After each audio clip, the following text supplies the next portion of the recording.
শেখ ইস্তেগফারের পদ্ধতি আপনি বলতেছিলেন, যদি সেই পদ্ধতিটা দর্শকদেরকে বলতেন। জি।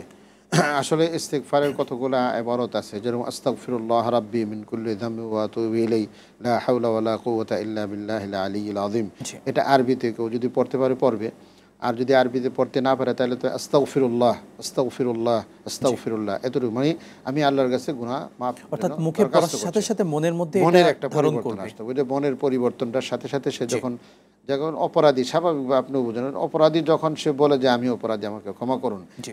তার জবান এবং তার ভিতর যদি এক হয় তাহলে ওই লোক তাকে ক্ষমা করে দেয়। নিঃসন্দেহে। আসলে এরকম যদি তার ভিতরে সে নিজেকে মুজরিম মনে করে, অপরাধী মনে করে, যখন সে আস্তাগফিরুল্লাহ পড়ে, তাহলে কিন্তু আল্লাহ তাআলা সেটা মাফ করে দেন। জি। ওয়াল্লাযীনা ইযা ফাআলু ফাহিশাতান, কোরআন শরীফের এই আয়াতের ব্যাখ্যার মধ্যে আছে যে একজন লোক অপরাধ করার পরে যদি সে আল্লাহর কাছে গুনাহ মাফ চায়, ইয়াজিদিল্লাহা গাফুরার রাহিম আয়াতের শেষে আছে, সুবহানাল্লাহ, সে অবশ্যই আল্লাহকে পাবে, আল্লাহ তার গুনাহগুলো মাফ করে দিয়েছেন। এই জন্য আস্তাগফিরুল্লাহ লা হাওলা ওয়ালা কুওয়াতা ইল্লা বিল্লাহ।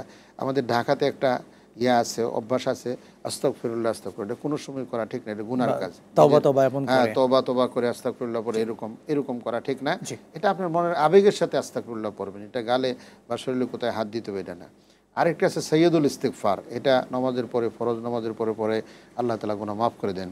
আল্লাহুম্মা আনতা রাব্বি লা ইলাহা ইল্লা আনতা খালাকতানি ওয়া আনা আবদুকা ওয়া আনা আলা আহদিকা ওয়া ওয়া'দিকা মাসতাতাতু আউযু বিল্লাহি মিন শাররি মা সানাতু আবু লাকা বিনি'মাতিকা আবু লাকা বিযামবি ফাগফিরলি ফা ইন্নাহু লা ইয়াগফিরুয যুনুবা ইল্লা আন্ত।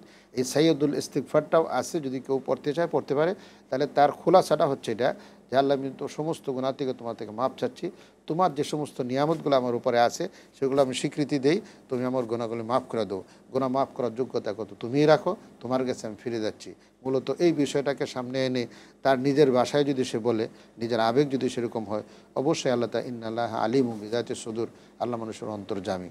যদি তাদের অন্তর থেকে আল্লাহর কাছে চায়, অবশ্যই আল্লাহ তাআলা কী করে দেন, তাকে মাফ করে দিবেন। একটু বলতেন, রমাদান তো আমাদের সন্নিকটে, এই রমাদানে রবের কাছে ক্ষমা চাওয়ার অভ্যাসটা আমরা এখন থেকে কিভাবে করতে পারি? আলহামদুলিল্লাহ। আসলে রমজান মাসই হচ্ছে মূলত গুনাহ মাফের মাস। জি।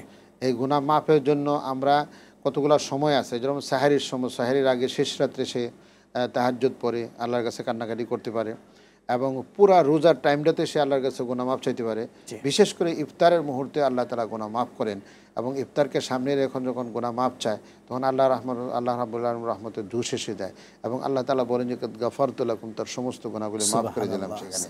মূলত তখন ফেরেশতাদেরকে নিয়ে আল্লাহ এরকমভাবে বলেন যে দেখো, এই বান্দা জাহান্নাম দেখে নাই, জান্নাত দেখে নাই, আমাকেও দেখে নাই তারা, কিন্তু আমার আদেশটাকে পালন করার জন্য তার পিপাসা খাদ্য থাকার পরেও, এই খাদ্য তার সামনে আছে, কোনো বাধা নেই, শুধু আমার আদেশকে তারা পালন করে তারা খাওয়া দাওয়া পানাহার থেকে বিরত রয়েছে, তোমরা সাক্ষী থাকো, আমি তার সমস্ত গুনাহগুলা মাফ করে দিলাম। সুবহানাল্লাহ, সুবহানাল্লাহ।